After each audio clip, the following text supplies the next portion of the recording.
Hello, and welcome to another exciting episode of Beer Bros. Okay. Hello, and welcome to another exciting episode of Beer Bros. Hi, TJ. Hi, TJ. Bye, TJ. Bye, TJ. Okay. Go see Mommy. You know, we could do a side-by-side comparison with the last time he appeared on camera. Hey, he's gained a few pounds, that's for sure. He was a little heavier to pick up. So today we have something a little special. We have a brewery spotlight today. Are you ready to drink some beer? Yes. Are you excited? Yes. Okay.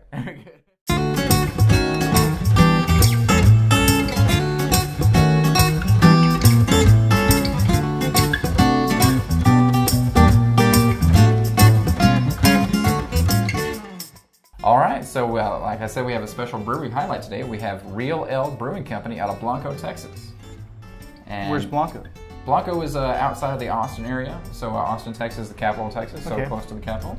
Are you ready to get to our first beer? After we repeat that because of the truck, yeah. Yeah. So Blanco, Texas is about as outside of Austin, the Austin area, near Austin, Texas, the capital of Texas. So the Texas Hill Country. Yes. Blanco is out there, and I think I've read some books based out of there where they are set with the game warden solving mysteries. Do you want to give a shout out to the book? Book.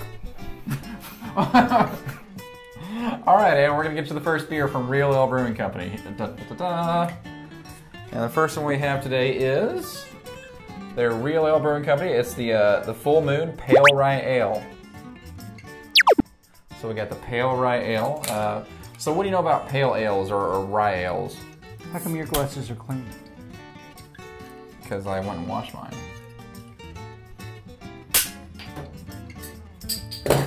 Can you give me your first glass, sir? I kind of get like a hoppiness out of pale ales whenever I have them in general. Is that kind of what you get? Or do you think that the rye will counteract that at all? Do you want to talk? No. Okay. I'm just thinking, it sure feels dark in here. Anyway. Do we want to continue? Or? Yes. Okay. So, pale rye ale. So usually when I have pale ales, they're a little hoppier, and the rye ales are kind of sweeter. I wonder how that combines together. Do you want to give it a smell test? Yeah. Does smell good? Yeah. I smell kind of is it like a forest smell, a little bit tiny. Maybe I don't know. It smells like the hill country. I'm not sure. I get an interesting, unique smell anyway. Okay. And it's a little bit cloudy, a little bit hazy in there. It's maybe that's maybe a little bit unfiltered or something. Yeah, or something. Or something. Well, let's give it a clinky, drinky. Cheers. Cheers to you. Oh wow. Wow, what do you think of that? I get a little bit of bitterness. Good. Yeah, it's bitter at the end, but it's all right. I could drink this. Yeah, no, I was just thinking the same thing. Like it's very smooth texture of the liquid, but then when the flavor comes out, the bitterness is definitely there. It's not overpowering. It's kind of like an undertone. Where the flavor overall, the rye kind of comes in and cuts out a little bit of the bitterness on the front.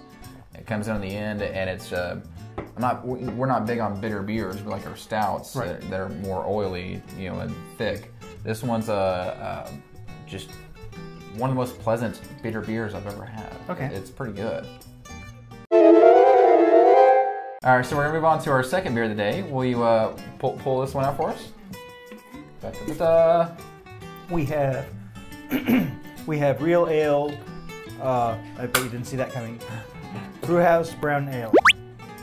Brown ales. I do love brown ales. Like towards the end of 2013 into the beginning of 2014, I think it may have been the cold weather that had me enjoy brown ales quite considerably. So it was what?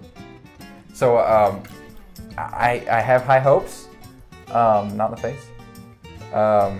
Which is what she said. So brown ales are kind of my favorite, and I'm kind of. Okay. All right. So brown ale is kind of my favorite, one of my favorite brews for the colder months, and I have high expectations for this. I wonder if it'll live up to them.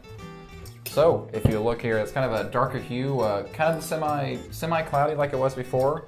If you see up there, I don't know if you can see. That's an interesting shot.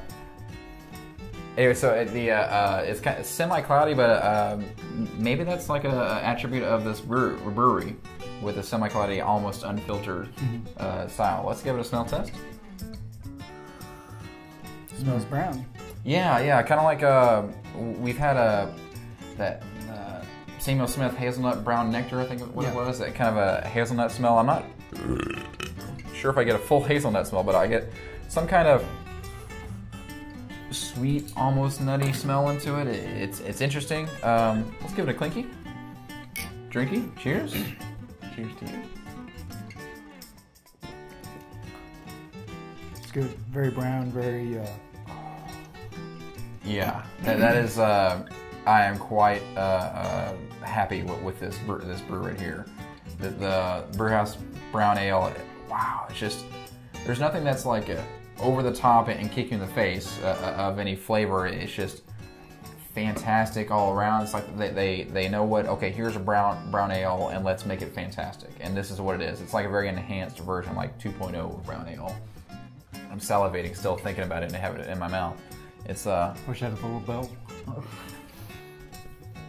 Thanks, jackass. Okay, so wow, that brown ale was fantastic. That's gonna be a front runner for me.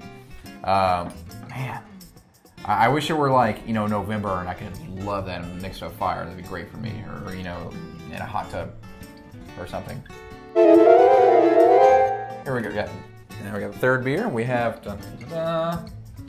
Fireman's number 4 Blonde Ale. So once again, this is Real Ale Brewing Company, and we have Fireman's number 4 Blonde Ale. So what do you find typical of blonde ales, or do you have a typical taste palette for blonde ales? Oh, you got smart on me. You can do it! Yeah. Yay! Hey, all right. Can I have your glass, please, sir? So blonde ales, like sometimes I find them. Some blonde ales are hoppy, some blonde ales are sweet, really sweet. What do you typically remember of blonde ales? I don't. You don't? Because you go for stouts? Yes.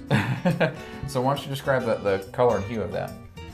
It's very light, somewhat cloudy, which is once again typical of a non-filtered beer or a glass that's got condensation on it, but this is more unfiltered.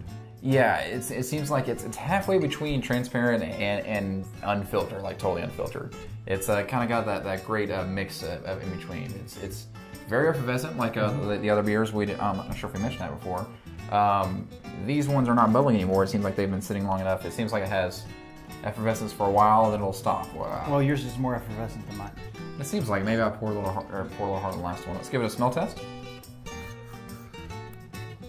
Interesting. You need a little sweet something, or I don't know. It kind smells a little bit bitter, I think. It has like a clean smell to me. Well, let's see how it tastes. Yeah. Give it a clinky, drinky, and cheers. Cheers to you. Wow, that's not bad. It's good. It's somewhat mild with a little sharp edge to it. Yeah. It's you get nothing's in your face, and it's like a little undertones of like you said, a little bit sharp and smooth texture with the liquid of the feel. The flavor comes through with a kind of sharp taste, ting taste. Wow, that's quite delightful actually. Well, do you have any other notes on it? No. But how about Real Ale in general? What do you think of the brewery? They do a good job. I would say so. Yeah, they the 3 that we tried today, I think would probably be some of their more popular beers. I know I've seen this quite a few places and brew pubs and everything before. I would love to see that brown nectar. I would love to see that Brewhouse Brown Ale more and more. And I think that kind of leads me towards Chris's beer of the day, which is going to be the Brewhouse Brown Ale. All right, so yeah, it was just fantastic. I'm gonna have one more sip right quick, and then we'll finish up. Why don't you tell the people what they should be doing right now? You should be drinking Brewhouse. You should be drinking Real Ale. Real Ale, yeah, Real out of Blanco, Texas. Like, comment, subscribe. Real Ale Brewing Company, fantastic out of the Texas Hill Country. I would love to go visit them sometime. So if you would, Real Ale, why don't you tweet us at Zero Trouble Brewing. Like, comment, subscribe. Thank you very much for joining us on another exciting episode of Beer Bros. Beer Bros out. TJ, kitten, back and forth. No? What is that supposed to be? TJ. You're saying TJ's getting fat? He's gained a few pounds. Like when I tried to lift him up, he was like, oh my god. He's like, TJ, smash.